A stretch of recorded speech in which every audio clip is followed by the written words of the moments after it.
साथियों नमस्कार।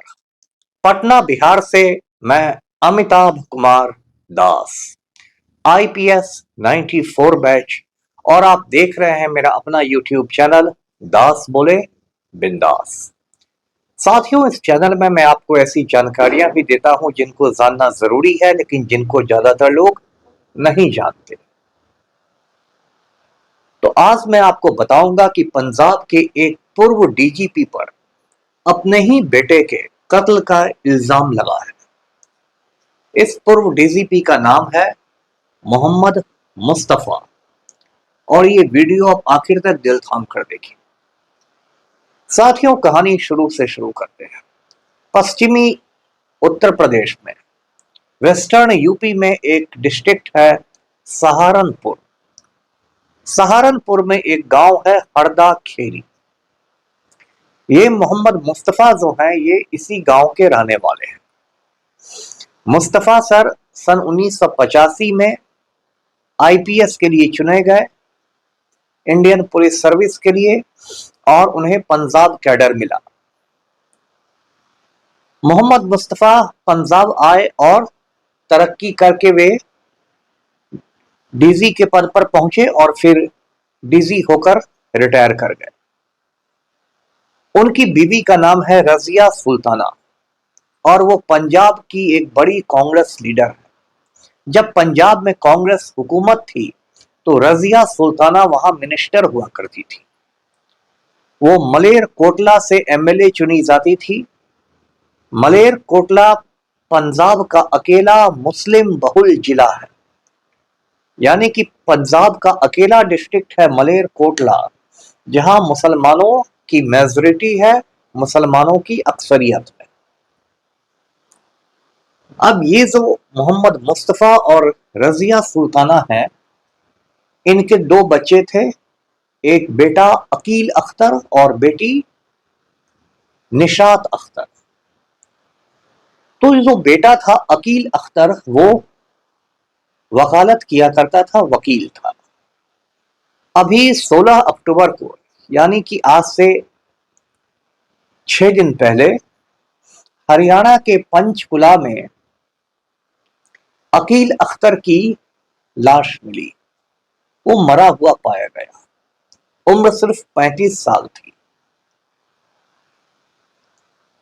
उसके बाद लाश का पोस्टमार्टम हुआ और लाश को उसके परिवार को सौंप दिया गया। फैमिली वाले अपने पुश्तैनी गांव गए हरदा खेरी। वहां अकील अख्तर का नमाजे जनाजा पढ़ा गया और उसे सुपुर्दे खाक कर दिया गया, यानी दफन कर दिया गया।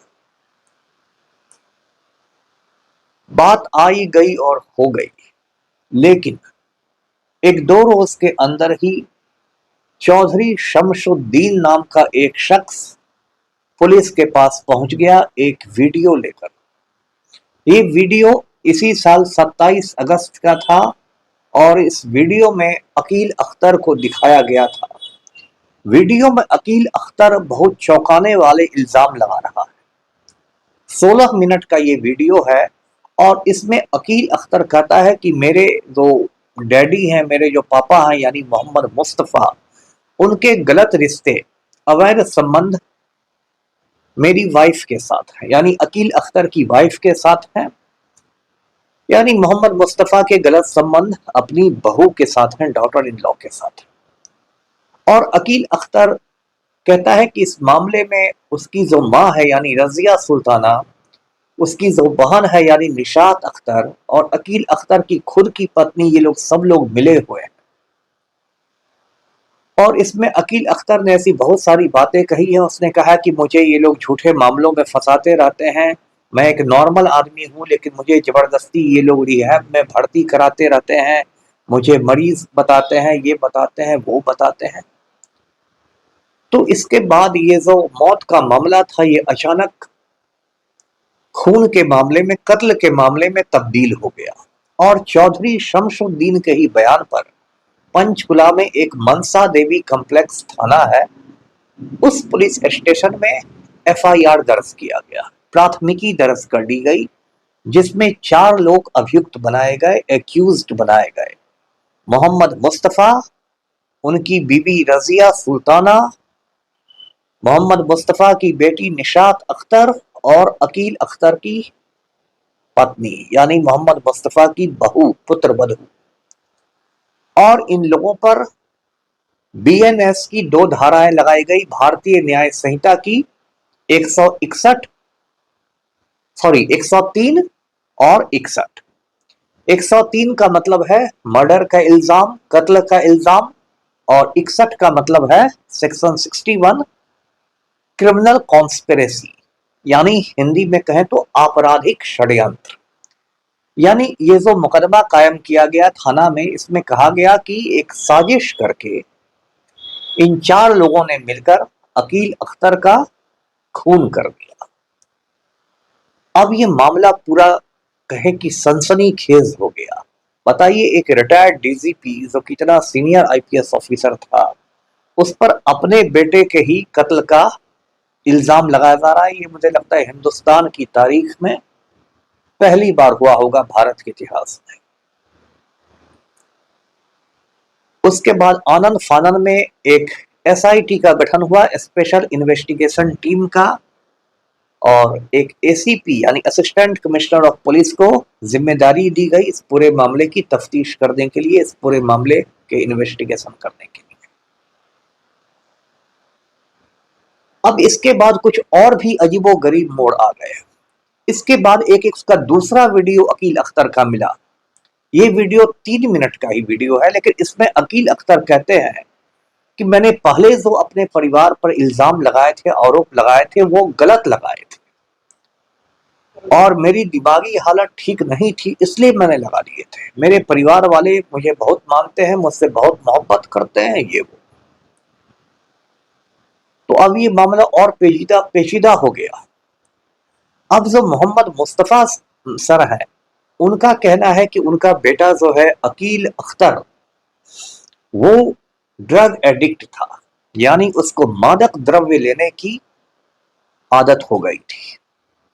और जब वो देहरादून के विल्हम्स बॉयज स्कूल में पढ़ता था, उसी समय उसको ड्रग्स लेने की यानी नशा करने की बुरी आदत पड़ गई थी, जिसकी वजह से उसको स्कूल से निकाल दिया गया था। उसके बाद उसका दाखिला चंडीगढ़ के कई स्कूलों में कराया गया, लेकिन हर स्कूल से उसको इसी वजह से निकाल दिया जाता था। तब तक पूरा पंजाब जो था वो ड्रग्स माफिया के चंगुल में आ गया था, गिरफ्त में आ गया था।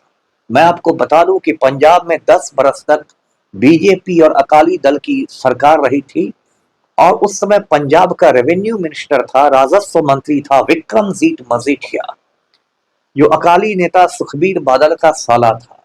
ये विक्रमजीत मजीठिया पूरे पंजाब में ड्रग माफिया चलाता था, और इसने पूरे पंजाब की जो युवा पीढ़ी है, जो नई नस्ल है, उसको बर्बाद कर दिया। उस पर एक हिंदी फिल्म भी बनी थी, उड़ता पंजाब।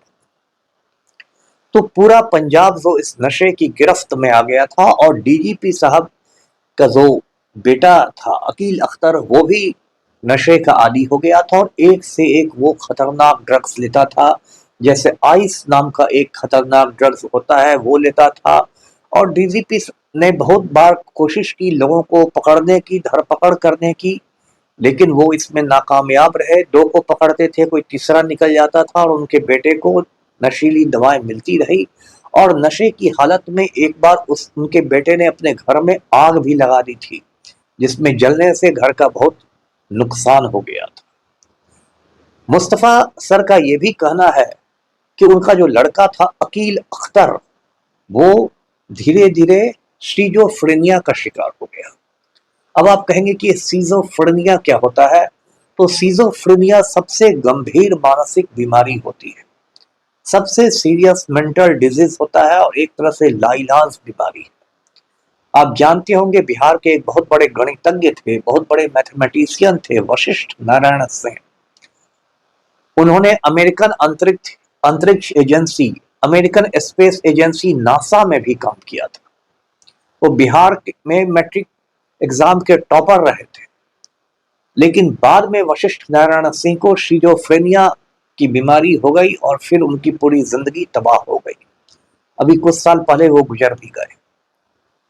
तो सिजोफ्रेनिया जो होती है वो सबसे गंभीर बीमारी होती है, मानसिक बीमारी, क्योंकि उसमें जो मरीज होता है वो हकीकत की दुनिया से उसका संपर्क टूट जाता है और वो एक अपने ख्यालों की दुनिया में रहता है। उसे ऐसी ऐसी आवाजें सुनाई देती है जो कोई आवाज कहीं से आती भी नहीं, उसको ऐसी ऐसी चीजें दिखाई देती है जो चीजें कहीं होती ही नहीं, और उसकी जिंदगी तबाह हो जाती है। एक हिंदी फिल्मों की बहुत बड़ी एक्ट्रेस थी परवीन बाबी, परवीन बाबी को भी बाद में शिजोफ्रेनिया की बीमारी हो गई थी। तो ये जो मोहम्मद मुस्तफ़ा के लड़के थे अकील अख्तर, इनको भी सिजोफ्रेनिया की बीमारी हो गई थी और इनको तरह तरह के ख्याल आते थे। कभी इनको ख्याल आता था कि मेरे जो डैडी हैं, मेरे जो अब्बा हैं, वो मुझे झूठे मामलों में फंसा देंगे। कभी उनको ख्याल आता था कि मेरा कत्ल करवाया जा सकता है। कभी उनको ख्याल आता था कि मेरी माँ और मेरी बीवी तो घर में कोठा चलाती है, वेश्यालय चलाती है और उसमें जिस्म फरोशी होती है, घर में धंधा होता है, देह व्यापार होता है। अजीबोगरीब ख्याल आने लगे थे। तो अब जो ये पूरा मामला है, ये मामला बहुत मैंने कहा कि सनसनीखेज हो गया है, दिलचस्प हो गया है। लेकिन इसमें जितनी मेरी समझ है, जितना मेरा तजुर्बा है, मुझे यही लगता है कि इस पूरे मामले में जो मोहम्मद मुस्तफ़ा है वो बेगुनाह है, बेकसूर है। उनके बेटे को कोई सीरियस मेंटल डिजीज थी, मानसिक बीमारी थी, जिसकी वजह से उसने ड्रग्स का ओवरडोज ले लिया और इससे उसकी मौत हो गई।